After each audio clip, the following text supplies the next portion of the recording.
A whole lot of rubbish being spoken about him on the news. Frankly, I'm sick of it. Listen to the brother, take it from the horse's mouth. No offense, you don't look like a horse. And just listen properly. People make the judgment tonight from what you hear from our big brother. This is Kim Dotcom. Make some noise.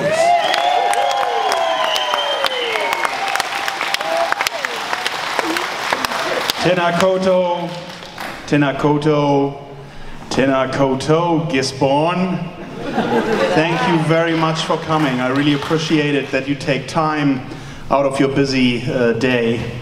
First, I'd like to say the Maori tribe in this area must be the richest, because usually I only get a leaf. Now I got an entire tree. So thank you very much. I started my year, this year, in Gisborne. I was at the Rhythm and Vines event at the festival. I sponsored the fireworks there. I was on stage with my colorful, blinking suit. And I'm telling you, that was the best experience of my life, because in front of me were 25,000 young kids, and they were having the time of their lives, and they were welcoming the new year.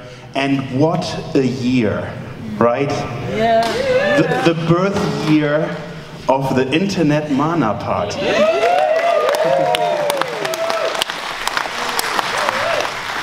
Now, let me tell you a little bit about how this party came about, why it exists.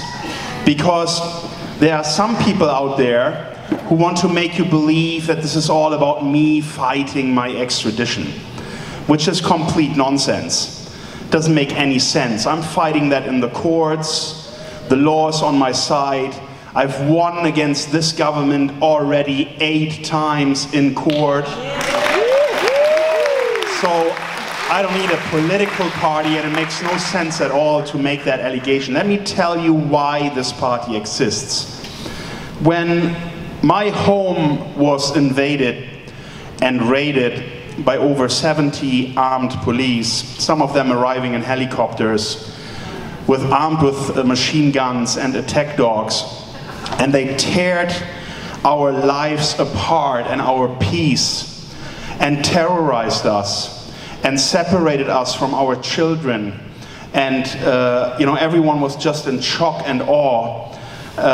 When that all happened, and I was locked up in jail, and I realized that the entire might of the United States government and all the Hollywood studios has decided to destroy my business without a trial. There was never any hearing about it. They just decided we're going to shut it all down. 220 people lost their jobs overnight without as much as a hearing. So when I got out on bail, I don't know if you remember that, I gave that interview on John Campbell's show, and I told everyone, my side of the story. I explained to them how Mega Upload, my business, actually worked.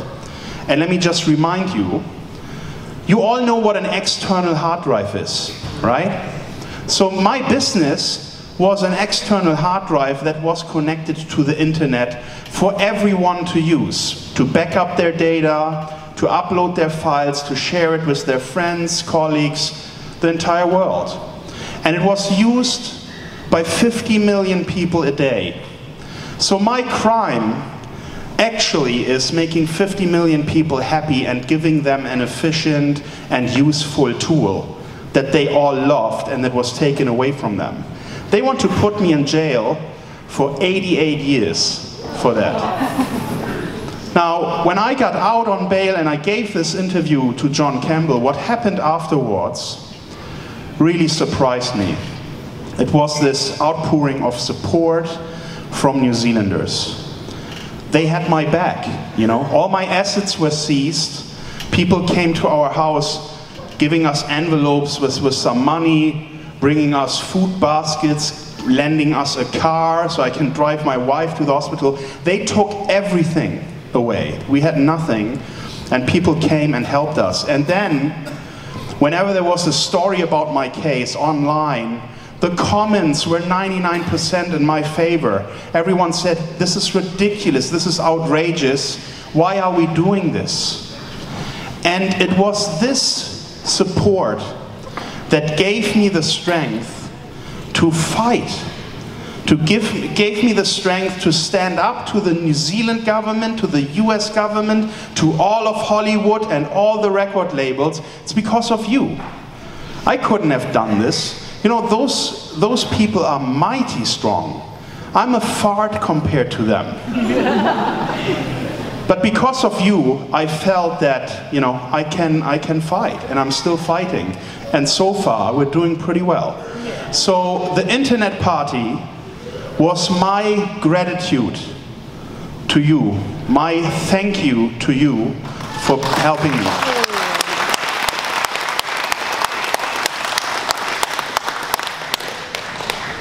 Now, when we talk about the Internet Party, we're talking about something that is brand new in this country. It's actually really innovative. We are taking politics into the digital age. We were the first party that released a mobile app that allowed people to sign up as members without paper. Right? I mean, you would think that in the internet age, other parties would do that already, but we actually had to go to the Electoral Commission and convince them that it is possible to do this without paper. They couldn't believe it.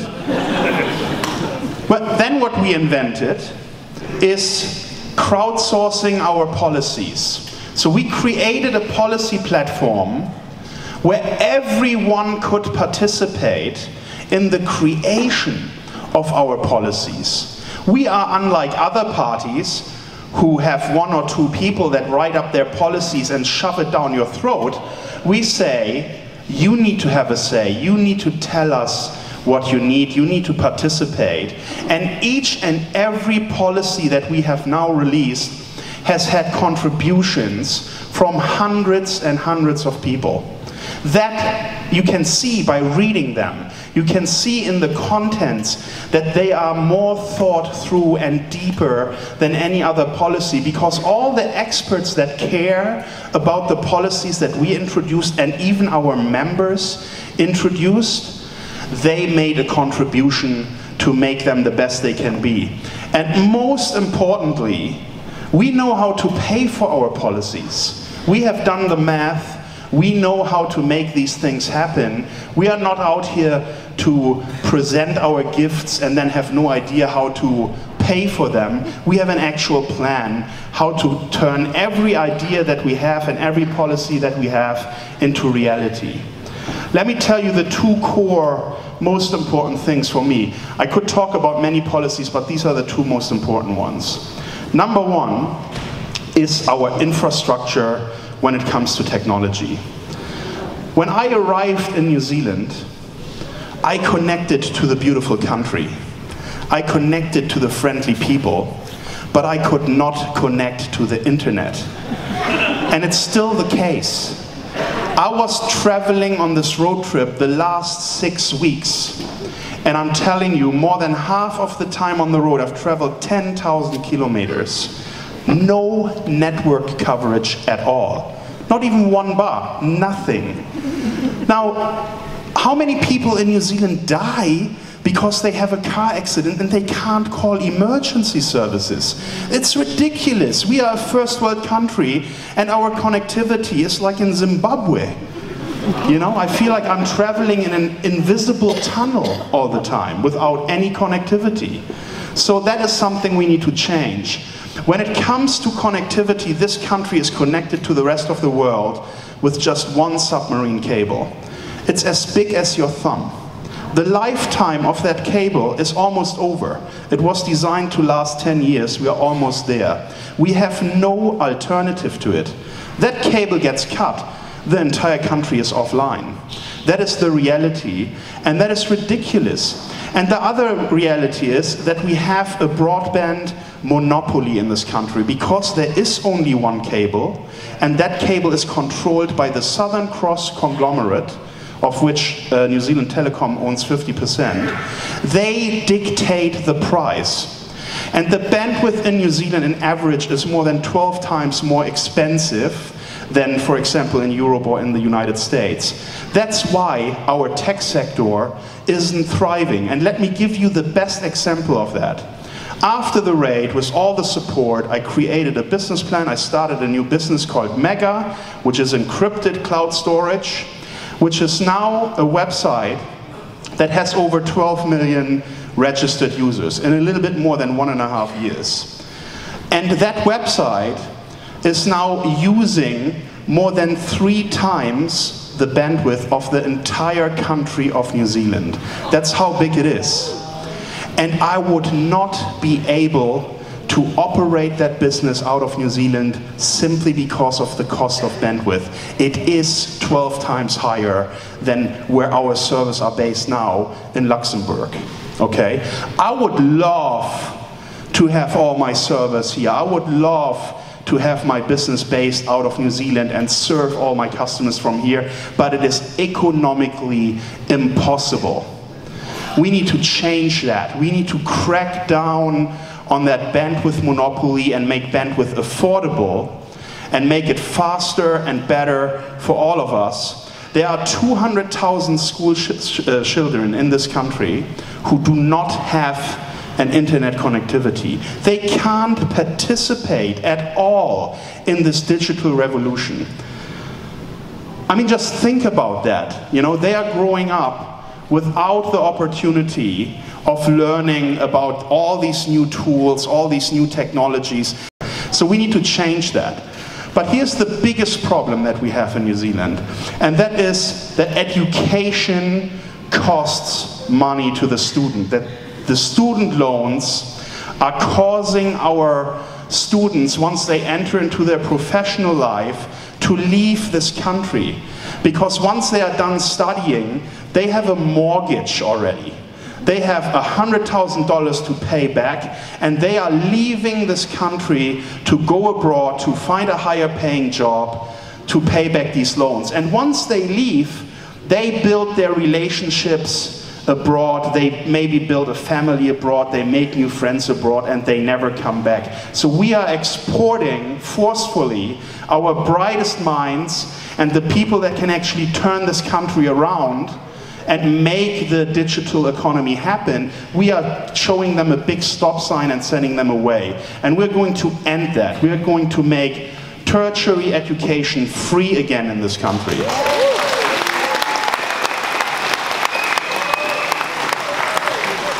And not only that, we have a plan, and we can finance it to make sure that everyone who has outstanding student loans gets that wiped.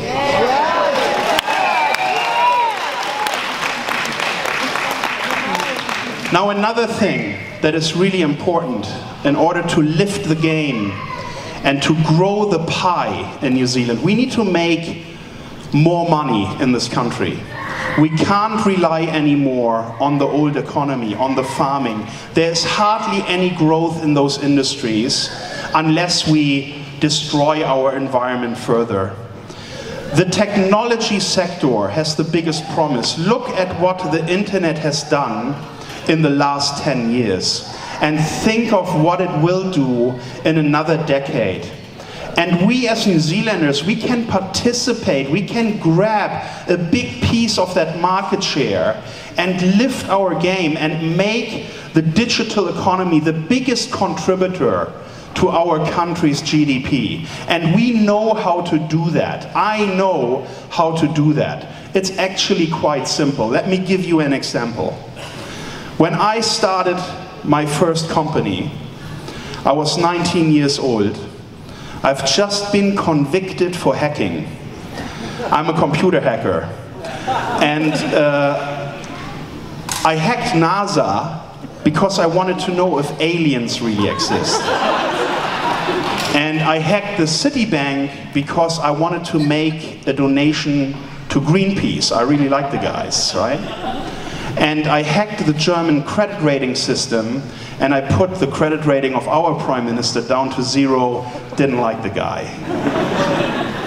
And in court, when the judge looked at me and was deciding his verdict, he says, well, this is really youthful foolishness, but one thing I know for sure is that you have a very bright mind and you have some great ideas, and if you would use that knowledge that you have and turn it into a business and help these companies and the government to make their systems more secure, I think you could actually have a very successful business. So I wrote a business plan, sent it to my government, and in no time I had $1 million loan. Interest-free, 20-year loan, didn't have to pay it back for 20 years, no interest. Within a year, I created 50 jobs, and in my second year, I was able to pay it back. There are no such, thank you. There are no such opportunities in this country. We have so many bright minds in this country. We have innovators, inventors. We are state of the art. People here think outside the box. But we are not allowing them to flourish. We are not allowing them to grow and create the new industries that we need and create the jobs that we need. And we are going to change that. We're going to make sure that this government identifies great ideas, great young talent, and invests into them so that we can build the companies, the conglomerates, the big business of tomorrow in New Zealand.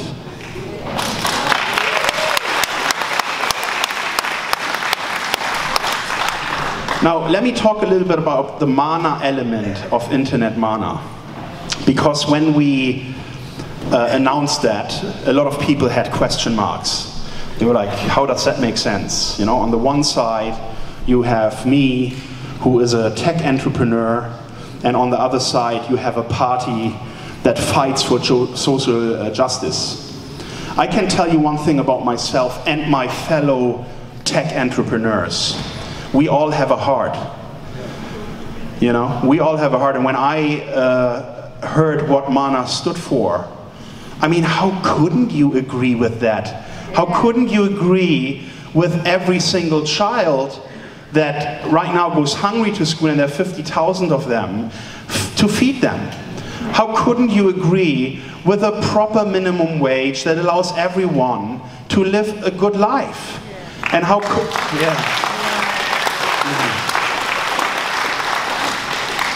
And how couldn't you agree with all the inequality that Mana wants to crack down on, because there is too much of it. The gap between rich and poor keeps getting bigger, and they want to reverse the trend. And I'm for that. And that's why we're working together. You know, we are Mind and Mana with a little bit of money.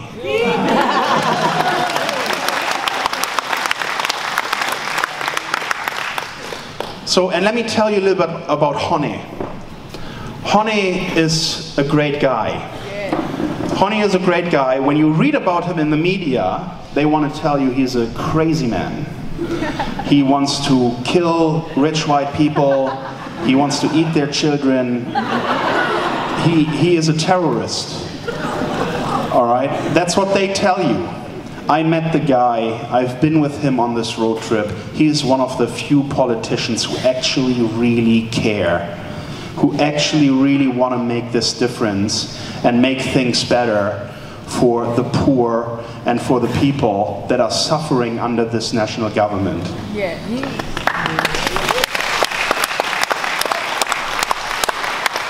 So I believe in the guy, and that's why we're working together.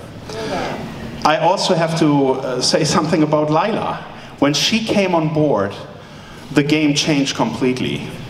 You know, Lila is such a powerful woman, such a great leader. I've seen her in action many times now. And boy, when she announced that she is going to work with me, the media just destroyed her, was throwing mud at her, fireballs from space. You know, they wanted to fry her. And she just stood there and went like, yeah, whatever. We're doing this. You know, she stood her ground. She has turned Internet Mana into a real unity, and she made it happen. I mean, look at the polls. We are now polling around 4%, and that's thanks to her leadership.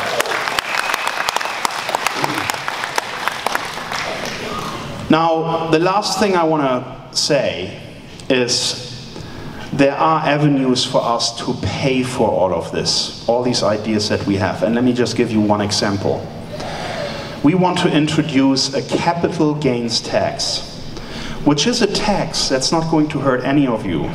It's a tax that's going to hurt the top 1%, the banks, the corporations. And boy, oh boy, have they made a mistake when they radicalized me, because I know their tricks. I know their game. I know where they are hiding their money. We're going to take that money and put it into the future of New Zealand, into our digital future, into our youth, into free education, and into getting rid of inequality. That's what Internet Mana is all about.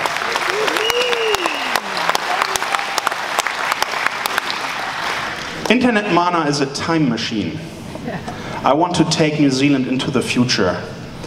And in order to do that, we need fuel. And the fuel is your vote. If you vote for Internet Mana this year, you are going to give this time machine power, and we're going to take New Zealand into the future. Kia ora, thank you very much. I really appreciate it.